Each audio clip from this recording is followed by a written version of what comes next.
Hello दोस्तों, आपका बहुत बहुत स्वागत है हमारे चैनल स्टडी सीआरक्यू में। जैसा कि आपको पता है कि हम लोग करंट अफेयर्स का नया सीरीज लेकर आए हैं, जिसमें हम लोग मंथली करंट अफेयर्स चलाते हैं। तो अगस्त माह का अभी करंट अफेयर्स चल रहा है। इसका पार्ट 1 और पार्ट 2 ऑलरेडी हम लोग अपलोड कर चुके हैं। आज हम लोग पार्ट 3 अपलोड करने जा रहे हैं। टोटल 4 पार्ट में ये पूरे अगस्त का करंट अफेयर्स होगा और उसके अंत में 5वां पार्ट आएगा, जो एक ही बार उसका मैराथन होगा और एक ही बार में कंप्लीट रिवीजन करा देंगे। तो क्या आप लोग तैयार हैं आज के थर्ड सेशन के लिए? अगस्त के और बोल दीजिए कि देखे नहीं होंगे तो प्लेलिस्ट में जाकर देख लीजिएगा। हाँ, प्लेलिस्ट उसका बना देंगे, आप लोग प्लेलिस्ट में देख लीजिएगा अगर नहीं देखे होंगे। ठीक है, चलिए शुरू करें ना आज का। चलिए बताइए लोग कि किस भारतीय स्वतंत्रता संग्राम के प्रतिष्ठित सदस्य के लंदन स्थित घर को ब्लू पैक सम्मान मिला है। यानी कि एक भारतीय स्वतंत्रता संग्राम के प्रतिष्ठित सदस्य थे, उनका लंदन में घर है, उस घर को ब्लू पैक सम्मान दिया गया है। कौन सा सम्मान? Blue pack. तो ब्लू पैक सम्मान दिया गया है। तो वो हैं दादा भाई नौरोजी। कौन? दादा भाई नौरोजी के जो लंदन स्थित घर है उसको ब्लू पैक सम्मान दिया गया है। कोई दिक्कत नहीं? सही। चलिए, अब जो दादा भाई नौरोजी हैं, ठीक है, वो कांग्रेस का 3 बार अधिवेशन की अध्यक्षता किए हैं। कब कब? तो एक बार की है 1886 में, ठीक है, एक बार किए हैं 1893 में और एक बार किए हैं 1906 में। ठीक है, हाँ 1906 में 3 बार ये मतलब कि कांग्रेस की अध्यक्षता की है। और इनका एक बहुत ही फेमस किताब है poverty and un British rule in India. ठीक है, poverty and un British rule in India. दिक्कत? चलिए, दादा भाई नौरोजी को ओल्ड मैन ऑफ वयोवृद्ध भी बोला जाता है, भारत का वयोवृद्ध। चलिए, अगला क्वेश्चन है कि किसे जर्मनी में भारतीय समुदाय के पहले प्रतिनिधि के रूप में चुना गया है। जर्मनी में इंडियन कम्युनिटी के भारतीय समुदाय का पहला प्रतिनिधि चुना गया है। किसको? जर्मनी में पहला भारतीय समुदाय इंडियन कम्युनिटी का प्रतिनिधि चुना गया है, उसका नाम है गुरदीप रंधावा। क्या नाम है? गुरदीप रंधावा। ठीक है, गुरदीप रंधावा जो है जर्मनी में इंडियन कम्युनिटी से पहले प्रतिनिधि के रूप में चुने गए हैं। ठीक है, कोई दिक्कत? चलिए, जर्मनी की राजधानी कहाँ है बताइए? बर्लिन। अभी अभी जर्मनी के जो चांसलर है वो बदल गए हैं। उनका नाम क्या है? ओलाफ शॉल्ज। इससे पहले एंजेला मार्केल हुआ करती थी, उनको हरा के कौन बन गए हैं? ओलाफ शॉल्ज। हाल ही में एंजेला मार्केल को शांति पुरस्कार से नामित किया गया। बिल्कुल सही दिया गया। चलिए आगे बढ़ते हैं। अगला क्वेश्चन है कि किस राज्य में ड्रोन द्वारा आसमान से दवा का सफल प्रक्षेपण किया गया है। यानी कि मतलब उस राज्य में ड्रोन के द्वारा दवाई पहुंचाया जाएगा, तो वो कौन सा राज्य है? तो वो है अरुणाचल प्रदेश। कौन सा? अरुणाचल प्रदेश। आसमान से मतलब कि अरुणाचल प्रदेश में ड्रोन द्वारा आसमान से दवा का सफल प्रक्षेपण किया गया है। ठीक है, कोई दिक्कत? चलिए, अरुणाचल प्रदेश में नामदफा नेशनल पार्क है। ठीक है, अरुणाचल प्रदेश के सीएम कौन है? पेमा खांडू। और वहां के गवर्नर हैं। चलिए, अगला क्वेश्चन है कि एसबीआई ने स्टार्टअप के लिए समर्पित पहली शाखा कहां खोली है। यानी कि एसबीआई जो है स्टार्टअप के लिए, नया नया जो बिजनेस स्टार्टअप होता है उसके लिए समर्पित एक शाखा खोला है। तो वो शाखा कहां खोला गया है? तो वो खोला गया है बेंगलुरु में। कहां? बेंगलुरु कर्नाटक की राजधानी है। इसे भारत का सिलिकॉन वैली भी बोला जाता है। कोई दिक्कत? चलिए, बेंगलुरु कर्नाटक में बता सकते हैं लोग कौन कौन सा नेशनल पार्क है? बताइए लोग कौन कौन सा है? केंद्रीय प्रमुख बांदीपुर नेशनल पार्क कहाँ पर है? बांदीपुर कर्नाटक। Bannerghatta national park. ठीक है, और कौन कौन सा है बता सकते हैं लोग? ANSI national park, ANSI national park, Nagarhole national park, ये सारा का सारा। कुद्रेमुख, वो भी कुद्रेमुख नेशनल पार्क भी कर्नाटक में। चलिए, तो एसबीआई ने स्टार्टअप के लिए समर्पित पहली शाखा कहाँ खोला है? बेंगलुरु में। अगला क्वेश्चन है, किस राज्य के मुख्यमंत्री ने अम्मा और वात्सल्य योजना का शुभारंभ किया है? अम्मा और वात्सल्य योजना का शुभारंभ किस राज्य के द्वारा किया गया है? ये किया गया है सिक्किम के द्वारा। ठीक है, अम्मा और वात्सल्य योजना का शुरुआत किसके द्वारा किया गया है?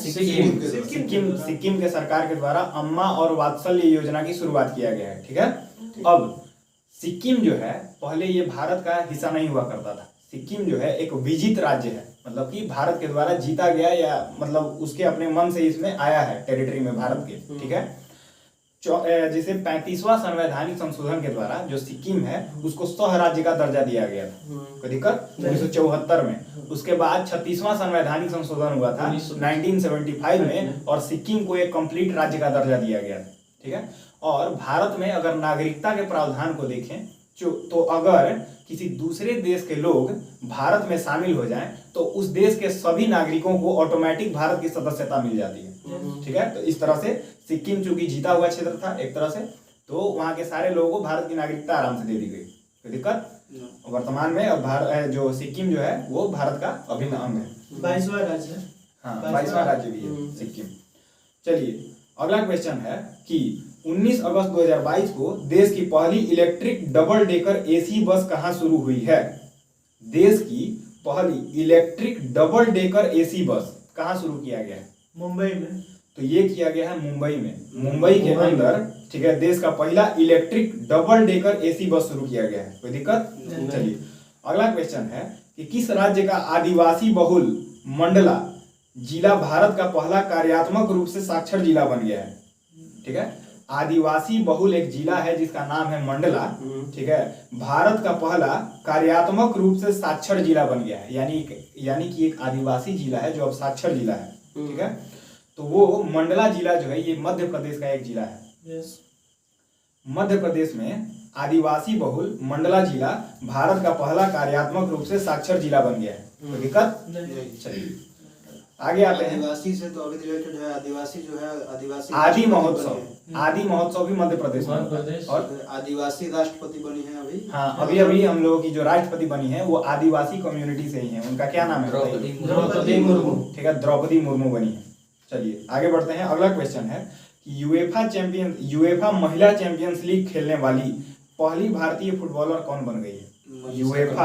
यूएफा चैंपियंस लीग जो वुमेन्स का है वो खेलने वाली पहली भारतीय फुटबॉलर बन गई है। उसका नाम है मनीषा कल्याण।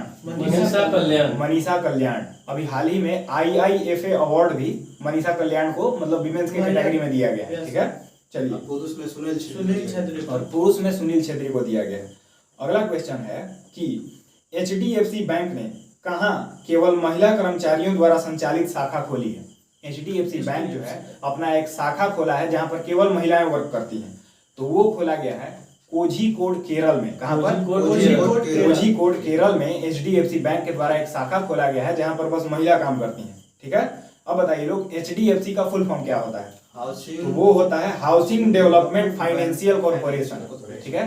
Housing development financial corporation. कोई दिक्कत?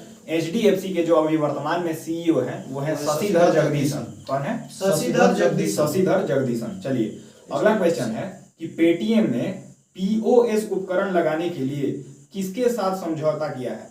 POS उपकरण पेटीएम लगाया है। ठीक है। तो पेटीएम के द्वारा POS उपकरण लगाने के लिए किसके साथ समझौता किया गया है? तो वो किया गया है सैमसंग के द्वारा। किसके द्वारा? सैमसंग। जो सैमसंग ब्रांड है वो दक्षिण कोरिया का ब्रांड है। ठीक है। दक्षिण कोरिया की राजधानी सियोल है। चलिए उत्तरी कोरिया की राजधानी प्योंगयांग। उत्तर कोरिया की राजधानी प्योंगयांग है। ठीक है। अब बताइए लोग कि उत्तर कोरिया और दक्षिण कोरिया को बांटने वाला अक्षांश कितना डिग्री है? 38 डिग्री पैरेलल है ना? चलिए अगला क्वेश्चन है हर घर जल प्रमाणन प्राप्त करने वाला पहला राज्य कौन बन गया है? यानी कि एक ऐसा राज्य है भारत में जिसके हर एक घर में जल पहुंचता है सरकार के द्वारा। ठीक है। तो वही क्वेश्चन है कि हर घर जल प्रमाण प्राप्त करने वाला पहला राज्य कौन बन गया है? गोवा। तो वो गोवा बन गया है। कोई दिक्कत? चलिए गोवा में अभी CM प्रमोद सावंत है ना? हाँ गोवा के अभी वही CM है। अभी गोवा में चुनाव हुआ था कुछ दिन पहले जहाँ BJP जीत गया है। वहाँ प्रमोद सावंत ही अभी मुख्यमंत्री। चलिए बने थे कौन तो एक्सपायर हो गए थे ना उनके। चलिए अगला क्वेश्चन है कि किस बैंक ने भारतीय खाद्य निगम के साथ समझौता पत्र पर हस्ताक्षर किया है? मतलब कौन सा ऐसा बैंक है जो भारतीय खाद्य निगम के साथ समझौता पत्र पर हस्ताक्षर किया है? भारत का जो खाद्य निगम है उसके साथ एक बैंक के द्वारा समझौता किया गया है। वो कौन सा बैंक है? तो वो है एक्सिस बैंक। कौन सा? Axis bank. तो एक्सिस बैंक के द्वारा भारतीय खाद्य निगम के साथ समझौता पत्र पर हस्ताक्षर किया गया है। चलिए अगला क्वेश्चन है कि किस राज्य सरकार ने दही हांडी को खेल का दर्जा देने की घोषणा की है? दही हांडी। कौन सा राज्य सरकार है जो दही हांडी को एक खेल का दर्जा देगा? तो वो महाराष्ट्र सरकार। महाराष्ट्र। तो महाराष्ट्र सरकार जो है वो दही हांडी को एक खेल का दर्जा देने वाला है, ठीक है। Yes. चलिए अगला क्वेश्चन है कि 20 अगस्त 2022 को कौन सा दिवस मनाया जाता है? 20 अगस्त 2022 20 अगस्त 2022 को कौन सा दिवस मनाया जाता है? तो वो मनाया जाता है विश्व मच्छर दिवस। कौन सा? विश्व मच्छर दिवस। हाँ, विश्व मच्छर दिवस मनाया जाता है 20 अगस्त 2022 को। World mosquito day. World mosquito day मनाया जाता है कब? 20 अगस्त 2022 को। चलिए 20 अगस्त को सद्भावना दिवस भी शायद मनाया। वही तो है। चलिए सद्भावना दिवस भी एक दिवस में ही अलग अलग दिवस भी मनाए जा सकते हैं। चलिए अगला क्वेश्चन है कि बीज वितरण के लिए ब्लॉकचेन टेक्नोलॉजी का उपयोग करने वाला पहला राज्य कौन बन गया है? बीजों के वितरण के लिए एक ब्लॉकचेन टेक्नोलॉजी का उपयोग किया जा रहा है। तो ये ब्लॉकचेन टेक्नोलॉजी मतलब उपयोग करने वाला पहला राज्य कौन बन गया है? तो बीजों के वितरण के लिए ब्लॉकचेन टेक्नोलॉजी का उपयोग करने वाला पहला राज्य झारखंड है। कौन सा? झारखंड राज्य जो है वो बीजों का वितरण करने के लिए ब्लॉकचेन टेक्नोलॉजी का उपयोग कर रहा है। कोई दिक्कत? चलिए झारखंड। हाँ, अगला क्वेश्चन है कि 20 अगस्त 2022 के सूचना के अनुसार 17वां प्रवासी भारतीय दिवस 2023 कहाँ आयोजित किया जाएगा? 2023 17वां प्रवासी भारतीय दिवस 2023 जो है वो इंदौर मध्य प्रदेश में आयोजित किया जाएगा। कहाँ पर? इंदौर मध्य प्रदेश। इंदौर मध्य प्रदेश में। और जो प्रवासी भारतीय दिवस है वो कब मनाया जाता है? 9 जनवरी को मनाया जाता है। और जो प्रवासी भारतीय दिवस है वो मनाया जाता है क्यों? तो महात्मा गांधी 9 जनवरी 1915 को भारत में लौटे थे। दक्षिण अफ्रीका से। और उसी टाइम से मतलब प्रवासी भारतीय दिवस उस टाइम से नहीं मनाया जाता है, 9 जनवरी को आए थे। इस रिस्पेक्ट में ये मनाया जाता है प्रवासी भारतीय दिवस। कोई दिक्कत? चलिए अगला क्वेश्चन है कि किस राज्य के पहले आदिवासी उपन्यासकार नारायण का निधन हो गया है? मतलब कि नारायण जो थे वो मतलब एक राज्य के पहले आदिवासी उपन्यासकार थे, उनका निधन हो गया है। तो वो किस राज्य से संबंधित थे? तो वो थे केरल राज्य। केरल राज्य। चलिए आगे बढ़ते हैं। अगला क्वेश्चन है कि 20 अगस्त 2022 की सूचना के अनुसार भारत किस देश से 6 TU-160 लंबी दूरी के बम वर्षक खरीदेगा? बम वर्षक यानी कि बम गिराने वाला मतलब मशीन, उसका नाम है TU-160। क्या नाम है? TU-160। मतलब TU जो 160 है वो लंबी दूरी का मतलब बम फेंकने वाला मशीन होगा। ठीक है। तो ये किस देश से खरीदा गया है? तो ये खरीदा गया है रसिया के द्वारा, मतलब रसिया से खरीदा गया है। ठीक है। खरीदा नहीं गया है। 20 अगस्त 2022 के सूचना के अनुसार भारत रसिया से 6 TU-160 लंबी दूरी का बम वर्षक खरीदेगा। खरीदेगा, हाँ, वही खरीदा गया नहीं अभी। चलिए अगला क्वेश्चन है कि भारत की दूसरी सबसे बड़ी घरेलू एयरलाइन कौन बन गई है? भारत की दूसरी सबसे बड़ी घरेलू एयरलाइन कौन बन गई है? तो वो है विस्तारा।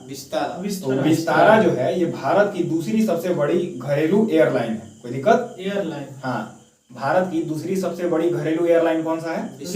विस्तारा। चलिए अगला क्वेश्चन है कि किस देश ने पोलियो रोधी टीकाकरण अभियान की शुरुआत किया है? कौन ऐसा देश है जो पोलियो रोधी टीकाकरण अभियान की शुरुआत कर रहा है? तो वो है पाकिस्तान। कौन? पाकिस्तान जो है पोलियो रोधी टीकाकरण का मतलब अभी स्टार्टिंग कर रहा है। ठीक है। हम लोग का जो भारत है वो पोलियो मुक्त हो चुका है। दिक्कत? लेकिन अब अभी पाकिस्तान जो है इस चीज का स्टार्टिंग कर रहा है। तो आप समझ सकते हैं कि पाकिस्तान की औकात क्या है। ठीक है। बाप के बाद ही बेटा जी, बाप होता है। चलिए अगला क्वेश्चन कि वर्ल्ड U20 चैंपियनशिप 2022 में किस महिला पहलवान ने रजत पदक जीता है? बताइए। वर्ल्ड U20 चैंपियनशिप 2022 में किस महिला पहलवान ने रजत पदक जीता है? प्रिया मलिक। ठीक है। अंडर 20 चैंपियनशिप U20 का मतलब कि वर्ल्ड अंडर 20 चैंपियनशिप 2022 में किस महिला पहलवान ने रजत पदक जीता है? तो उसका नाम है प्रिया मलिक। प्रिया मलिक जो है वो पहलवानी में अंडर 20 यानी कि 20 एज से कम में, ठीक है, वो रजत पदक जीत ली है। उसका नाम क्या है? प्रिया मलिक नाम है। ये भारत की है। ठीक है। यस। चलिए 2021 में ये गोल्ड जीती थी। 2021 में गोल्ड जीती थी, अब की बार सिल्वर जीती है। कोई दिक्कत नहीं। चलिए अगला क्वेश्चन है कि मादक पदार्थों के तस्करों से जुड़ा भारत का पहला निदान नामक पोर्टल किस संस्थान ने लॉन्च किया है? मतलब मादक पदार्थों के तस्करों से जुड़ा ये भारत का पहला पोर्टल है जिसका नाम है निदान। ठीक है, निदान क्या है?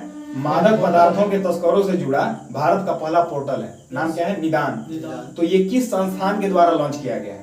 निदान एनसीबी। तो ये एनसीबी के द्वारा लॉन्च किया गया है। किसके द्वारा? एनसीबी। एनसीबी का फुल फॉर्म क्या होता है? Narcotics control bureau. क्या होता है? Narcotics control bureau. Narcotics control bureau. चलिए अगला क्वेश्चन है कि नारकोटिक्स का स्थापना, हाँ, नारकोटिक्स का जो स्थापना है वो 17 मार्च 1986 से होता है। कब से? 17 मार्च 1986 को नारकोटिक्स यानी कि एनसीबी की स्थापना हुआ है। इसका मुख्यालय हो सकता है मुंबई में। हाँ चलिए अगला क्वेश्चन है कि भारत के किस पूर्व प्रधानमंत्री की जयंती पर सद्भावना दिवस मनाया गया? राजीव गांधी की जयंती पर सद्भावना दिवस मनाया जाता है और ये मनाया 21 मई 1991 को, मतलब राजीव गांधी का देहांत हो गया था, मतलब इनको असैसिनेट कर दिया गया था, मार दिया गया था। 20 अगस्त को मनाया जाता है सद्भावना दिवस। और 20 अगस्त को सद्भावना दिवस मनाया जाता है। 20 अगस्त को विश्व मच्छर दिवस। 20 अगस्त को ही, मतलब विश्व मच्छर दिवस भी 20 अगस्त को मनाया जाता है और सद्भावना दिवस भी 20 अगस्त को मनाया जाता है। ठीक है, और क्यों मनाया जाता है? क्योंकि राजीव गांधी का देहांत हुआ था उस दिन। चलिए आगे आते हैं। अगला क्वेश्चन है कि 21 अगस्त 2022 को किस दिवस के रूप में मनाया गया? 21 अगस्त 2022 को विश्व वरिष्ठ नागरिक दिवस मनाया जाता है। तो विश्व वरिष्ठ नागरिक दिवस कब मनाया जाता है? 21 अगस्त 2022 को। कोई दिक्कत? चलिए अगला क्वेश्चन है कि किस देश ने $750 बिलियन के जलवायु परिवर्तन और स्वास्थ्य देखभाल बिल पर हस्ताक्षर किया है? $750 बिलियन के जलवायु परिवर्तन और स्वास्थ्य देखभाल बिल पर हस्ताक्षर किया गया है यूनाइटेड स्टेट्स ऑफ अमेरिका के द्वारा, यूएसए के द्वारा। ठीक है, यूएसए के राष्ट्रपति अभी कौन है? Joe Biden. और आप समझ सकते हैं कि $750 बिलियन लगाने का औकात किसमें हो सकता है। चलिए अगला क्वेश्चन है कि किसने भारत का पहला गोल्ड और सिल्वर फंड पेश किया है? भारत का पहला गोल्ड और सिल्वर फंड किसके द्वारा पेश किया गया है? तो ये किया गया है एडलवाइस म्यूचुअल फंड के द्वारा।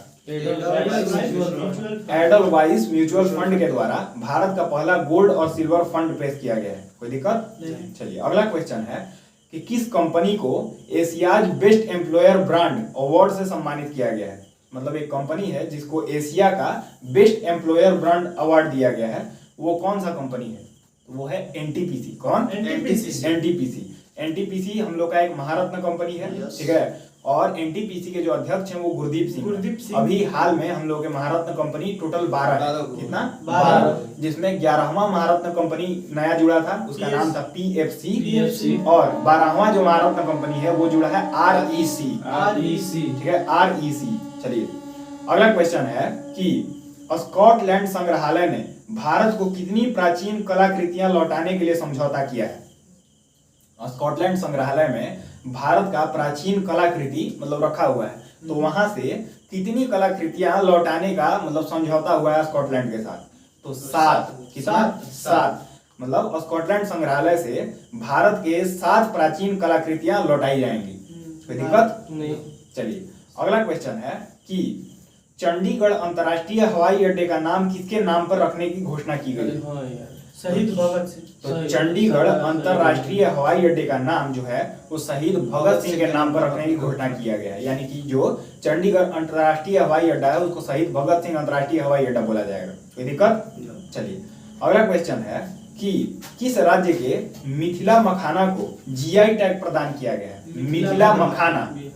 तो मिथिला मखाना जो है बिहार, अपना बिहार राज्य के मिथिला मखाना को जीआई टैग प्रदान किया गया। कोई दिक्कत नहीं। चलिए अगला क्वेश्चन है कि 22 अगस्त 2022 के सूचना के अनुसार 65वां राष्ट्रमंडल संसदीय सम्मेलन 2022 कहां आयोजित किया जाएगा? 65वां राष्ट्रमंडल का संसदीय सम्मेलन 2022 कहां आयोजित किया जाएगा? तो ये किया जाएगा कनाडा में। कहां पर? कनाडा में। कनाडा की राजधानी कहां है बताइए? तो ओटावा।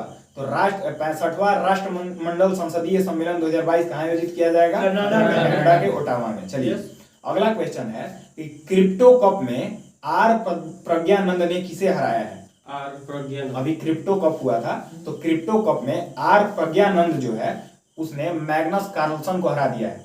जो मैग्नस कार्लसन को हरा दिया गया है किसके द्वारा? आर प्रज्ञानंद के द्वारा। ठीक है, क्रिप्टो कप जो है वो चेस से रिलेटेड है। ठीक है, शतरंज से। ठीक है, विश्वनाथन आनंद इसके बहुत ही मतलब भारत में एक फेमस प्लेयर हैं और इनका एक बहुत ही फेमस पुस्तक है माइंड मास्टर। तो माइंड मास्टर पुस्तक विश्वनाथन आनंद के द्वारा लिखा गया है। और क्रिप्टो कप में आर प्रज्ञानंद ने किसको हरा दिया है? तो मैग्नस कार्लसन। चलिए अगला क्वेश्चन है कि मोक्षधाम योजना किस राज्य में शुरू किया गया है? मोक्षधाम योजना। तो मोक्षधाम योजना जो है ये हिमाचल प्रदेश के अंदर शुरू किया गया है। कहाँ? हिमाचल प्रदेश। तो हिमाचल प्रदेश के अंदर मोक्षधाम योजना शुरू किया गया है। कोई दिक्कत नहीं। चलिए अगला क्वेश्चन है कि बिल गेट्स फाउंडेशन ने किसे अपने न्यासी बोर्ड में नामित किया है?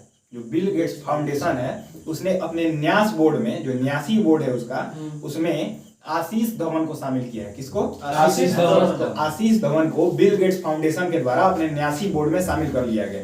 चलिए अगला क्वेश्चन है कि 22 अगस्त 2022 के सूचना के अनुसार कौन सी राज्य सरकार भारत की पहली शिक्षा टाउनशिप विकसित करेगी? 22 अगस्त 2022 के सूचना के अनुसार कौन सा राज्य भारत का पहला शिक्षा टाउनशिप विकसित करेगा? मतलब एक राज्य है हम लोग के देश में जो शिक्षा टाउनशिप खोल रहा है, विकसित कर रहा है, तो वो है यूपी। कौन? यूपी। तो उत्तर प्रदेश जो है वो अपने राज्य में भारत का पहला शिक्षा टाउनशिप लॉन्च कर रहा है। कोई दिक्कत नहीं। चलिए अगला क्वेश्चन है कि भारत की पहली स्वदेश निर्मित हाइड्रोजन ईंधन सेल बस कहाँ लॉन्च हुआ है? तो भारत का पहला स्वदेश निर्मित हाइड्रोजन ईंधन सेल जो है बस ये पुणे के अंदर लॉन्च किया गया है। कहाँ पर? पुणे के अंदर। पुणे महाराष्ट्र के अंदर है। तो भारत का पहला स्वदेशी निर्मित मतलब स्वदेशी बनाया गया है। ठीक है, तो ये हाइड्रोजन ईंधन सेल बस लॉन्च किया गया है पुणे में। चलिए अगला क्वेश्चन है कि 22 अगस्त 2022 को विदेश मंत्री एस जयशंकर ने कहाँ में महात्मा गांधी की प्रतिमा का अनावरण किया है? हम लोग के विदेश मंत्री जो फॉरेन मिनिस्टर हैं वो एस जयशंकर हैं और उन्होंने महात्मा गांधी प्रतिमा का अनावरण जाके किसी एक देश में किया है। वो कौन सा देश है? तो वो है पराग्वे। तो हम लोग के जो मतलब विदेश मंत्री हैं वो पराग्वे में महात्मा गांधी की प्रतिमा का अनावरण किया है। ठीक है, पराग्वे जो है ये साउथ अमेरिका यानी कि दक्षिण अमेरिका महादेश का एक देश है और इसका नाम जो है ये आसनसियोल है। कहाँ पर? आसनसियोन। कहाँ पर? हाँ, आसनसियोन। आसनसोल मत समझ लीजिएगा लोग, बिहार मतलब भारत का। ठीक है, वो आसनसियोन है। ठीक है, तो पराग्वे की राजधानी कहाँ है? आसनसियोन। चलिए अगला क्वेश्चन है नाविकों की सुगम आवाजाही के लिए भारत ने किस देश के साथ समझौता ज्ञापन पर हस्ताक्षर किया है? यानी कि नाविक आने जाने में सुगम रहे इसके लिए भारत एक देश से समझौता किया है। वो कौन सा देश है? तो वो है ईरान। ठीक है, भारत ने ईरान के साथ समझौता किया है ताकि नाविकों की आवाजाही सुगमता से हो सके। कोई दिक्कत नहीं। चलिए ईरान की राजधानी बताइए लोग कहाँ पर है? ईरान की राजधानी तेहरान। अभी हाल ही में ईरान कौन सा संगठन में शामिल हुआ है? अरे हाँ, इसमें क्या संघाई कॉर्पोरेशन तो एससीओ में संघाई कॉर्पोरेशन ऑर्गेनाइजेशन में हाल ही में ईरान शामिल हुआ था। चलिए अगला क्वेश्चन है किस देश की सेना ने कर्नल अब्दुल्लाह माइगा को अपना आंतरिक प्रधानमंत्री नियुक्त किया है? मतलब सेना के द्वारा कर्नल अब्दुल्लाह माइगा, क्या नाम है? Abdullah Maiga. Colonel Abdullah Maiga को अपना आंतरिक इंटरनल प्रधानमंत्री नियुक्त कर दिया गया है। वो किस देश में? तो माली के अंदर। माली एक देश है जहां की सेना ने कर्नल अब्दुल्लाह माइगा को अपना इंटरनल प्राइम मिनिस्टर नियुक्त कर दिया गया। कोई दिक्कत नहीं। अब बताइए लोग माली की राजधानी कहाँ है? माली। तो माली की राजधानी है बमाकू। माली जो है अफ्रीका महादेश का एक देश है। चलिए आगे बढ़ते हैं। अगला क्वेश्चन है कि अंडर 18 चैंपियनशिप में भारतीय पुरुष वॉलीबॉल टीम ने कौन सा पदक जीता है? वॉलीबॉल। तो अंडर 18 चैंपियनशिप में जो भारतीय पुरुष वॉलीबॉल टीम है उसने कांस्य पदक जीता है। कौन सा? कांस्य पदक, यानी कि ब्रोंज मेडल जीता गया है अंडर 18 चैंपियनशिप में भारतीय पुरुष वॉलीबॉल टीम के द्वारा। चलिए अगला क्वेश्चन है कि 23 अगस्त 2022 के सूचना के अनुसार SCO यानी कि संघाई कॉर्पोरेशन ऑर्गेनाइजेशन के रक्षा मंत्रियों की बैठक कहाँ होगी? यानी कि एससीओ के रक्षा मंत्री का बैठक हो रहा है रक्षा मंत्रियों का, तो वो कहाँ पर होगा? तो वो होगा ताशकंद में। कहाँ पर? ताशकंद में। ये उज्बेकिस्तान में है। कहाँ पर है? उज्बेकिस्तान में। ये अभी चल रहा है। ठीक है। अब ताशकंद से एक बहुत ही फेमस समझौता जुड़ा हुआ है भारत का, इसका नाम है ताशकंद समझौता। ये जो ताशकंद समझौता हुआ था, ये हुआ था कब? 11 जनवरी 1966। कब हुआ था? 11 जनवरी 1966 को हुआ था ताशकंद समझौता। और ये हुआ था, हमारे प्राइम मिनिस्टर उस टाइम के थे लाल बहादुर शास्त्री, और पाकिस्तानी प्राइम मिनिस्टर उस टाइम थे आयूब खान। ठीक है, इन दोनों के बीच ये समझौता हुआ था, और इसी समझौता में मतलब लाल बहादुर शास्त्री की मृत्यु हो गई थी। ठीक है, कोई दिक्कत? चलिए अगला क्वेश्चन है कि भारत ने किस नृत्य को यूनेस्को की सूची में शामिल करने के लिए नामित किया है? भारत ने मतलब एक फेमस डांस है भारत का, तो यूनेस्को की सूची में शामिल करने के लिए नामित किया गया है भारत के द्वारा। तो वो कौन सा मतलब फेमस लोक नृत्य है? वो है गरबा। ठीक है, गरबा को मतलब यूनेस्को के लिस्ट में शामिल किया जाएगा।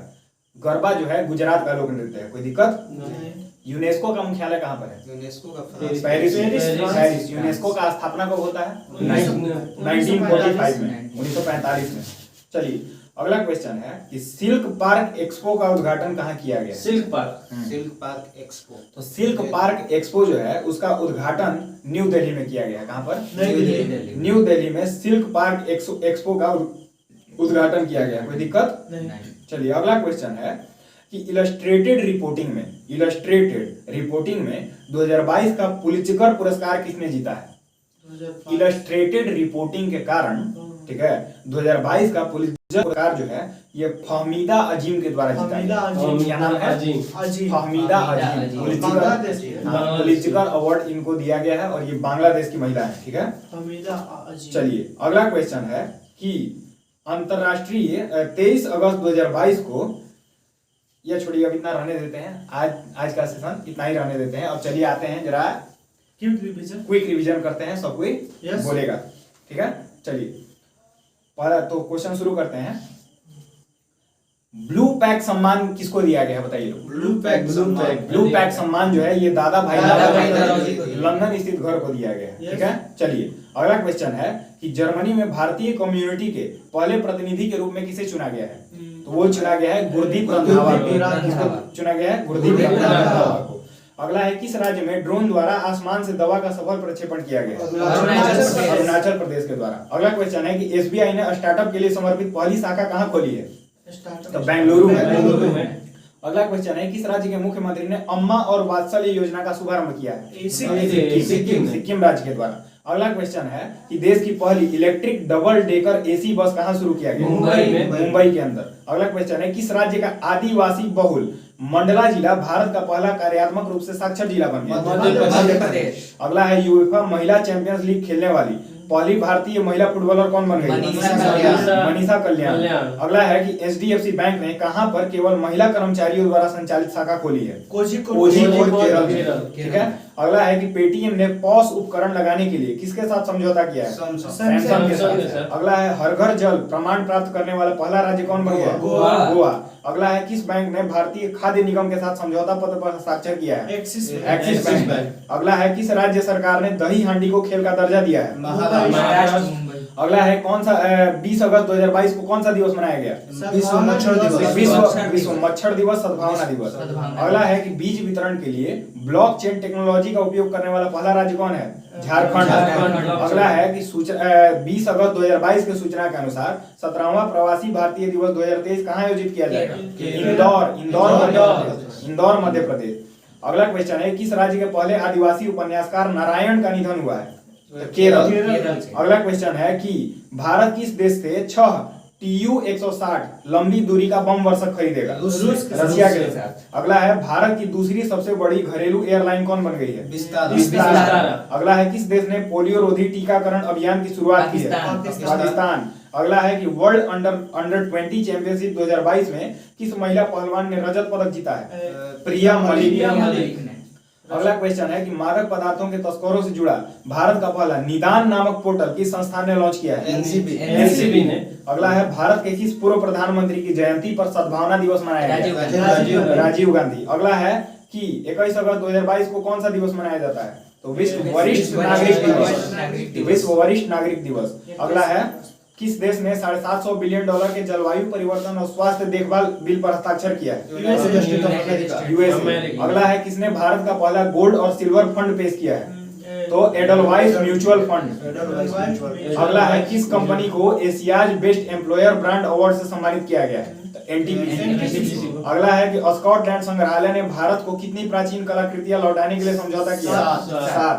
अगला क्वेश्चन है कि चंडीगढ़ अंतर्राष्ट्रीय हवाई अड्डे का नाम किसके नाम पर रखा गया है? शहीद भगत सिंह। अगला है किस राज्य के मिथिला मखाना को जीआई टैग दिया गया? बिहार। अगला है कि सूचना 22 अगस्त 2022 के सूचना के अनुसार 65वां राष्ट्रमंडल संसदीय सम्मेलन 2022 कहाँ आयोजित किया जाएगा? कनाडा में। अगला है क्रिप्टो कप में आर प्रज्ञानंद ने किसको हरा दिया है? Magnus Carlsen. अगला क्वेश्चन है कि मोक्ष धाम योजना किस राज्य में शुरू किया गया?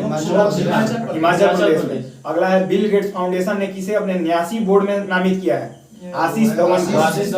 अगला है कि कौन सी राज्य सरकार भारत की पहली शिक्षा टाउनशिप विकसित करेगी? उत्तर प्रदेश। यूपी। अगला है कि भारत की पहली स्वदेशी निर्मित हाइड्रोजन ईंधन सेल बस कहाँ लॉन्च किया गया है? पुणे में। अगला है विदेश मंत्री एस जयशंकर ने कहां पर महात्मा गांधी की प्रतिमा का अनावरण किया है? पराग्वे में। अगला है नाविकों की सुगम आवाजाही के लिए भारत ने किस देश के साथ समझौता किया है? ईरान के साथ। अगला है किस देश की सेना ने कर्नल अब्दुल्लाह माइगा को अपना आंतरिक प्रधानमंत्री नियुक्त किया है? माली। अंडर 18 चैंपियनशिप में भारतीय पुरुष वॉलीबॉल टीम ने कौन सा पदक जीता है? कांस्य पदक।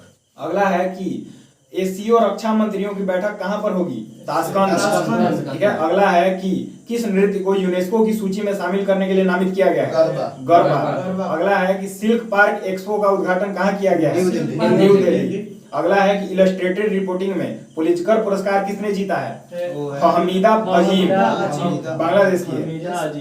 चलिए तब आज का मामला खत्म होता है और ये जो है अगस्त का पार्ट 3 है। अगला अगस्त का पार्ट 4 आएगा। ठीक है। तो आप इस करंट अफेयर्स के सेशन के साथ जुड़े रहें। आपको अच्छा लगे तो चैनल को सब्सक्राइब करिए, वीडियो को लाइक करिए, शेयर कीजिए जितना हो सके। ठीक है। चलिए मिलते हैं अपनी अगले करंट अफेयर्स के सेशन में। जय हिंद। जय हिंद।